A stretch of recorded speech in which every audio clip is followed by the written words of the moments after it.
নমস্কার বন্ধুরা, ঘটিবাটি রসুই ঘরে আপনাদের সবাইকে স্বাগত। আজকে আমি বানাবো ইলিশ মাছের ভাঙাচোরা। এই যে ইলিশের ভাঙাচোরা বানাতে লাগছে ইলিশের যে লেজগুলো আর ঘাড়ের দিকের মাছ, মাথা দিয়ে কচু শাক রান্না করেছি, আর এইগুলো যে অবশিষ্ট পড়ে আছে এইগুলো দিয়ে ভাঙাচোরা তৈরি করব।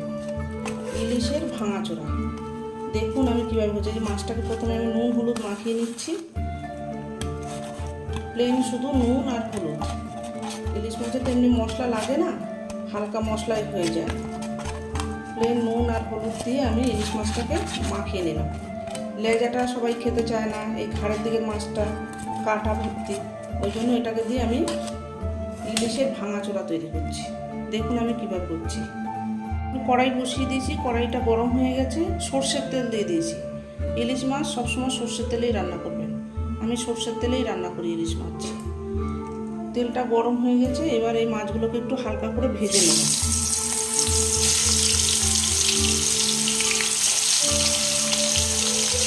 ছোটো ছোটো ইলিশ মাছ। এই যে বন্ধুরা দেখুন মাছটা আমার ভাজা হয়ে গেছে, এবার তুলে নিচ্ছি। মাছ ভাজার তেলেই আমি দিয়ে দিচ্ছি একটু কালো জিরে ফোড়ন, আর দিয়ে দিচ্ছি কাঁচা লঙ্কা চেরা। একটু ফোড়নটা হবে,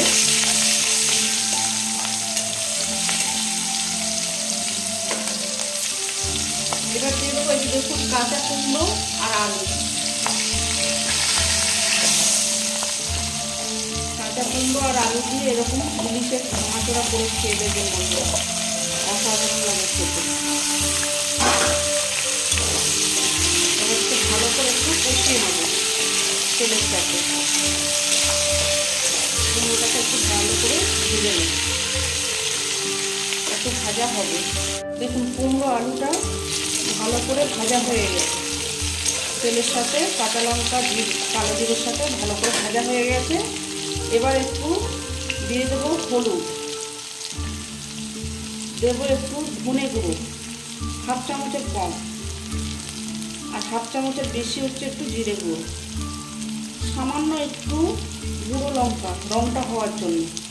এটা আপনারা দিতেও পারেন, নাও দিতে পারেন, কোনো অসুবিধা নেই।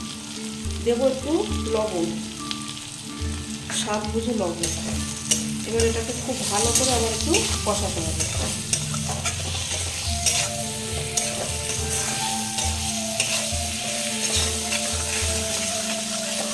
খুব ভালো করে এবার একটু কষবে। দেখুন মশলার সাথে কুমড়ো আলুটা খুব ভালো করে কষে গেছে। এবার আমি ইলিশ মাছ ভাজাগুলোকে দিয়ে দেবো,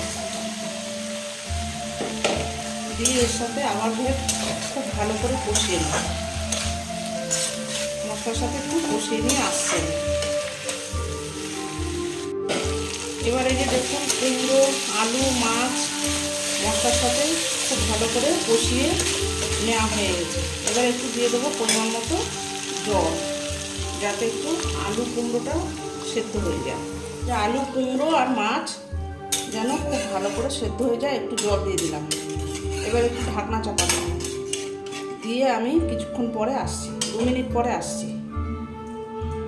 এই যে বন্ধুরা দেখুন আমি ফিরে এলাম 2 মিনিট পরে, কি সুন্দর আমার রেডি হয়ে গেছে। দেখুন আলু কুমড়ো সব সেদ্ধ হয়ে গেছে, ইলিশের ভাঙাচোরাটা আমার রেডি হয়ে গেছে। এবার নামিয়ে সার্ভ করবো। একটু মাখা মাখা করবেন, অল্প একটুখানি মাখা মাখা করলে তবে এটা গরম গরম ভাতের সাথে অসাধারণ লাগে খেতে। এইভাবে আপনারা বানাবেন, আর কাঁচা কুমড়ো দিয়ে এইভাবে করে বানাবেন। আলু আপনারা ইচ্ছা করলে দিতেও পারেন, নাও দিতে পারেন। অসাধারণ স্বাদের ইলিশের ভাঙাচোরা আমার রেডি। এবার আমি সার্ভ করে দেবো, নামিয়ে ফেলছি তরকারিটা। বন্ধুরা দেখুন আমার ইলিশের ভাঙাচোরা রেডি হয়ে গেছে, সার্ভ করে দিয়েছি। বন্ধুরা আপনারা এইভাবে বানাবেন। ইলিশের যে অবশিষ্ট অংশটা কেউ খেতে চায় না, কাঁটা লেজা ঘাড়ের দিকের যে মাছটা বা মাথা, এগুলো কেউ খেতে চায় না কাঁটা বেশি বলে। এইভাবে করে রান্না করবেন, অসাধারণ খেতে হয়।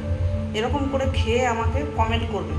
এরকম নিত্য নতুন ভিডিও পেতে আমার চ্যানেলটির সঙ্গে থাকবেন, সাবস্ক্রাইব করবেন, লাইক করবেন, প্রচুর প্রচুর শেয়ার করবেন। নেক্সট ভিডিও আসার অপেক্ষায় থাকবেন। ততক্ষণ আপনারা সবাই সুস্থ থাকুন, ভালো থাকুন, সাবধানে থাকুন, আর এরকম নিত্য নতুন ভিডিওর অপেক্ষায় থাকুন।